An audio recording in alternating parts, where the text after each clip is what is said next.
So guys, today I want to make a very quick, very brief video, to be honest. That's just probably a minute long or two.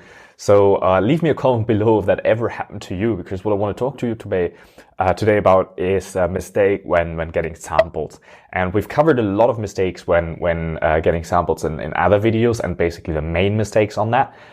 So make sure to check those out. But today what I want to talk to you about is basically the one of the mistakes that I did in the past when getting samples. It's actually a bit stupid, but you get different samples from different suppliers, right? So let's say you get 5 samples from 5 suppliers, and over the course of a week or two, all of the suppliers are sending you the samples.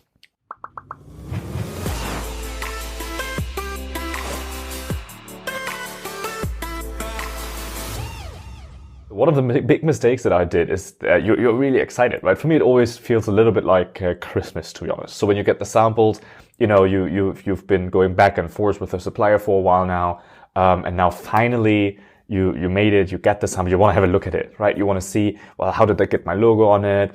You feel like this little bit of pride, especially when it's branded, when you have custom packaging, or those kind of things, right? The samples arrive at your house, and you're super excited. You unpack it, and you compare all the samples to each other.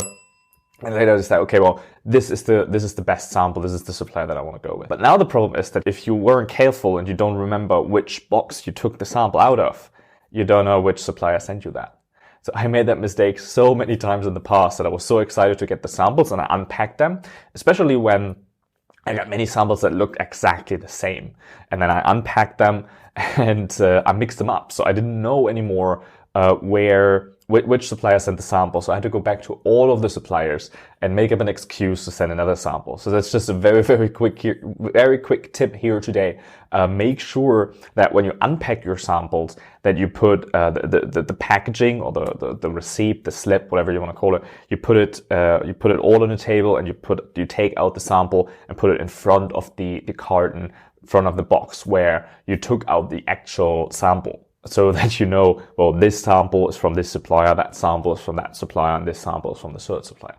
Because that's the only reason, that's the only way to do it, so without mixing them up. Try to label them, find some way. For me here in China, it's a little bit more simple, because I just get the samples sent to my office. It takes 3 days to get the samples. Usually they're free, But if you get the samples overseas, well, samples aren't cheap. You probably know that. So if you mix them up, you might run into a little bit of a problem there.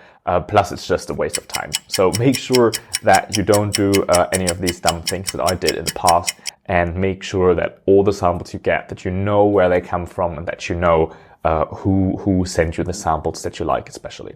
If you like today's short video, let me know, give me a like for this video, and leave me a comment what you want to hear next about in the next video. It's always appreciated. Just let me know, and I'll make a video about that. I always read all the comments, answer most of them, so just let me know what you want to know, and I'll tell you.